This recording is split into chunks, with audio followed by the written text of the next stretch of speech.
يعني انت قلتها بعد، الحمد لله الشكر. هاي كرة القدم، فوز وخسارة. طبعا احنا يعني ما بدنا نخسر بهيك طريقة، ويعني الاخطاء وطرد يعني هدفوا خمس جول علينا. ف يعني بصراحة الولد ضايجين ومتأذين.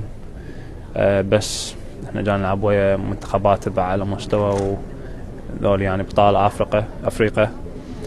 ف it's hard, it's very hard.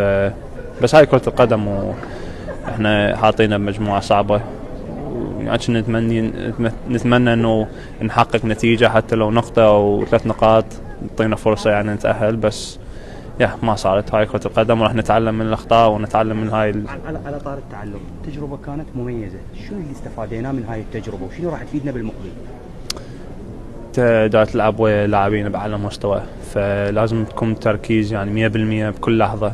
إذا تخطأ يعني راح يعاقبوك، واحنا بصراحة عاقبونا يعني بكل مباراة سوينا أخطاء.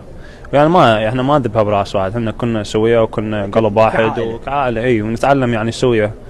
وعندنا يعني مجموعاتنا الولد عندنا يعني شوية ما عندنا خبرة بهيجي بطولة كبيرة، وعمانا بعدنا هنا صغار بالعمر. فإن شاء الله راح نتعلم من عندها ونستخدم هاي اللي صار، وإن شاء الله يعني in the future الأفضل.